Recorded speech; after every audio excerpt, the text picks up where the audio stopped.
Today I want to talk to you about one of my favorite books in the Bible, the book of Psalms. Probably it's one of your favorite books in the Bible. The Hebrew people, of course, used the Psalms as a hymn book, like a song book, and they would sing the Psalms, and a beautiful thing it was.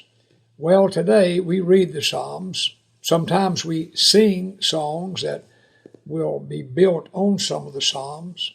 It's very interesting. There are 283 New Testament quotes from the Old Testament. And of all of those, 116 New Testament quotes come from the book of Psalms. So even as you read the New Testament, you're going to read sections where a psalm will be quoted here, a psalm will be quoted there. Now, each day, I read a psalm in addition to my other Bible reading. I just simply start with Psalm 1 and the following day Psalm 2, following day Psalm 3. And I do that every day. When I come to Psalm 119, the longest chapter in the Bible, I divide it up for maybe 2 or 3 days. But basically, I'm just going to keep reading through the Psalms in that way. And I'm very blessed in doing so. Last Friday, the psalm that I read was Psalm 62. And as I read Psalm 62, one of the verses, verse 5, seemed to capture my attention, seemed to speak to me in a very, very special way. And that verse says, and I quote, "My soul waits silently for God alone, for my hope is in Him." You know, when I read that verse, I went on and read the rest of the psalm, and then I came back to the verse.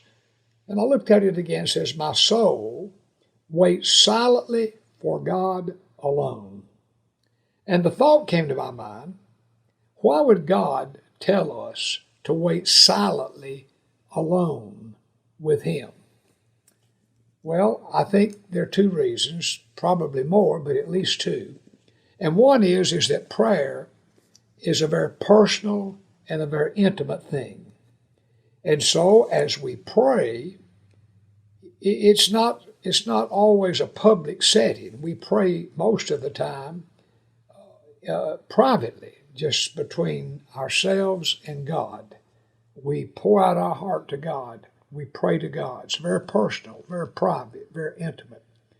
But I think a second reason, perhaps even more important, that God would tell us to wait silently alone with Him, is that we would be able to hear God speak.